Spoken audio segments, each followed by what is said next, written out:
Viloyat hokimi Xayrullo Bozorov Farg'ona tumanidagi o'rganishlari davomida Chimyon qishlog'idagi Huvaydo ziyoratgohida ham bo'ldi. Mazkur ziyoratgoh viloyatdagi eng muhim tarixiy, madaniy va turizm obyektlaridan biri. Taniqli ijodkor Xo'janazar G'oyibnazar o'g'li Huvaydo 18-asrda yashab ijod qilgan bo'lib, vafotidan so'ng uning qabri ustida maqbara barpo etilgan. Vaqt o'tishi bilan ushbu maskan ziyoratgohga aylangan. Viloyat hokimi mazkur ziyoratgohni obodonlashtirish, ziyoratchilar uchun qulay sharoitlar yaratish bo'yicha topshiriqlar berdi. Shuningdek, tumanning mavjud turizm salohiyatidan samarali foydalanish, investitsiyaviy jozibadorligini oshirish zarurligini ta'kidladi.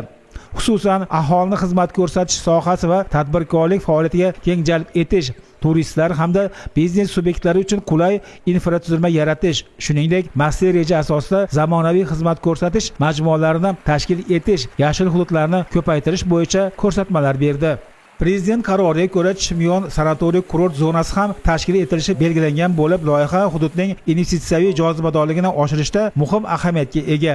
O'rganish davomida viloyat hokimi Pastki Archa mahallasida ham bo'lib, hududdan oqib o'tuvchi soy bo'yida amalga oshirilishi rejalashtirilayotgan turizm loyihalari takliflari bilan ham tanishdi. Sayr va velosiped harakati uchun yo'laklar tashkil etish, kichik savdo nuqtalarini barpo qilish hamda zarur infratuzilmani shakllantirish bo'yicha tashabbuslar ilgari surildi. Mas'ullarga mazkur yo'nalishlarda puxta ishlangan, aniq takliflar tayyorlash yuzasidan tegishli topshiriqlar berildi.